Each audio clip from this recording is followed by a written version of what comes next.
Sunday, August 18, God's Plan for Marriage. Read Mark 10, verses 1 to 12, as well as Genesis 1:27 and Genesis 2:24.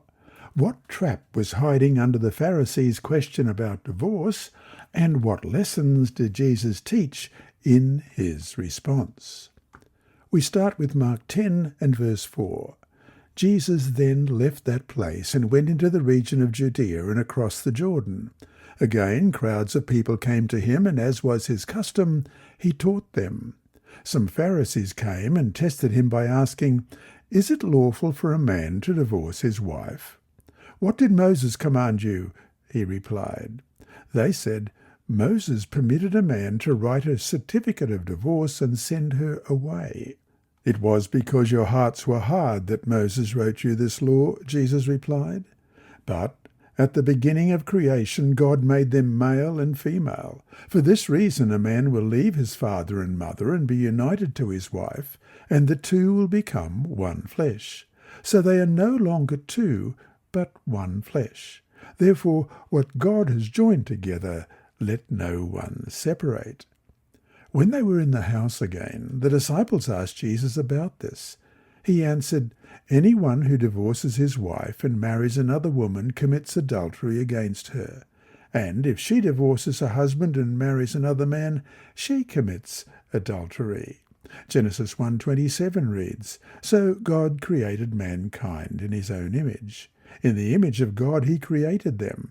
Male and female he created them." And Genesis 2, verse 24. "That is why a man leaves his father and mother and is united to his wife, and they become one flesh." In this passage, the Pharisees asked Jesus if it is lawful for a man to divorce his wife.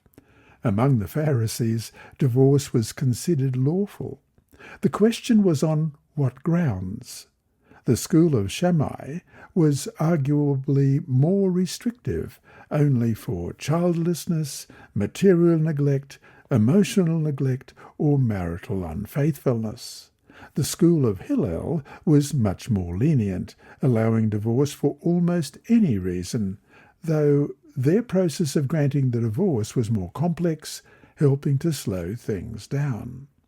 So, it may seem a bit odd that they ask Jesus the blanket question, if divorce is acceptable at all. Hiding under this question was a plot to get Jesus in trouble with Herod Antipas, the ruler of the region to the east of the Jordan where Jesus was now. Antipas had divorced his wife and married Herodias, his brother's wife.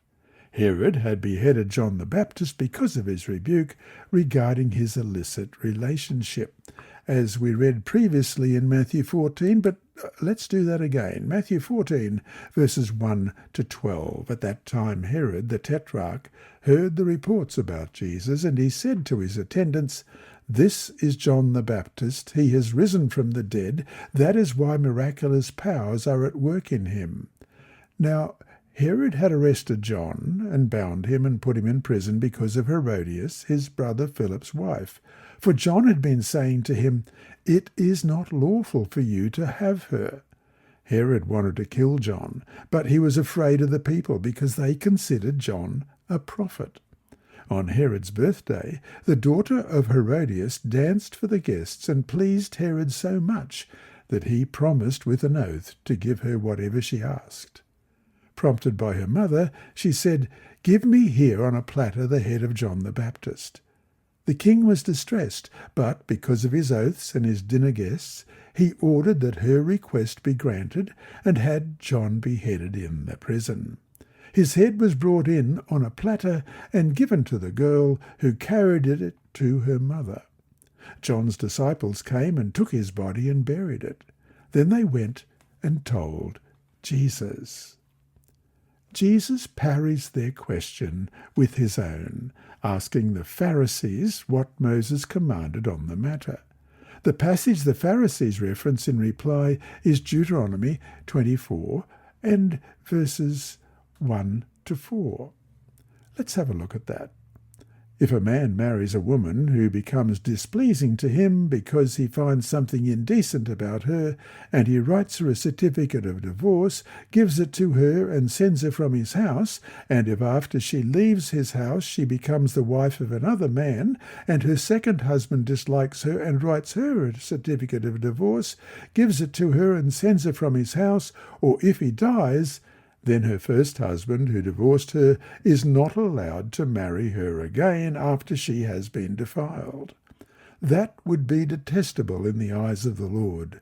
Do not bring sin upon the land the Lord your God is giving you as an inheritance, which describes a particular case of remarriage after divorce. That's Deuteronomy 24.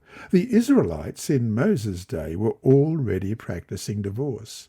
The case law described in Deuteronomy 24 was meant to provide protections for the woman, but in Jesus' day this was twisted by the school of Hillel to make it easier to get a divorce for almost any reason. Thus, the law that was meant to protect the woman was being used to make it easy to thrust her aside.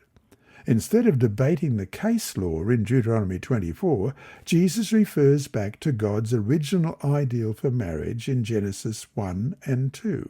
He notes that in the beginning God made a man and a woman, in Genesis 1:27, two individuals. He then combines this truth with Genesis 2:24, which says that a man leaves his parents and is joined to his wife, and the two become one flesh.